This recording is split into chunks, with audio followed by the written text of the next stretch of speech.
About 5 years ago, we got an exhibit from the Anne Frank Center in New York City.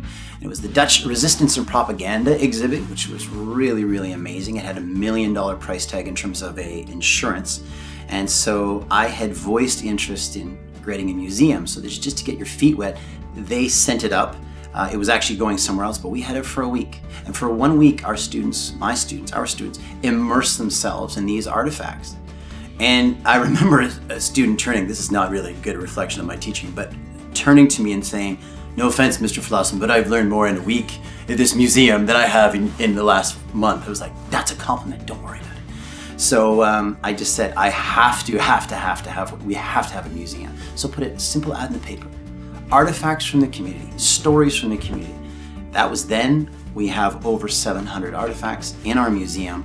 We have a Holocaust star from a Holocaust survivor who was in Theresienstadt, and she lives in Hamilton.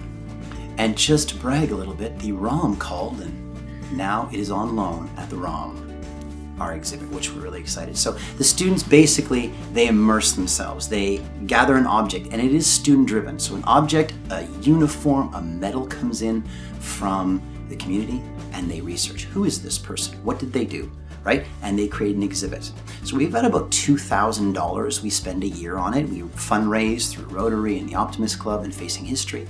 And the students put on a show twice a year, invite the community, and they are the guides, they are the docents and the keepers of our community's history. The underlying greatest part is what I don't think is obvious, and that is students who now have to talk to community members or family members.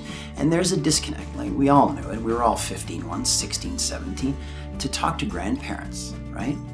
That is an opportunity that is totally missed.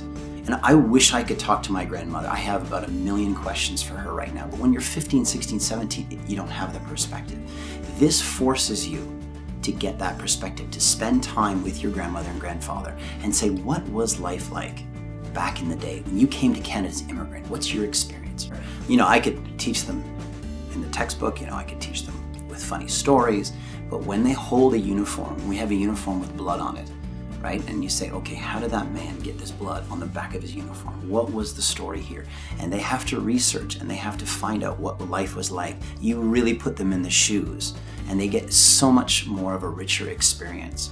But the real rich experience, the real amazing experience comes when, you have these elderly people who come in from the community and they look at these kids like, of course, you can't teach me anything. I lived through it. You're 17. What do you know?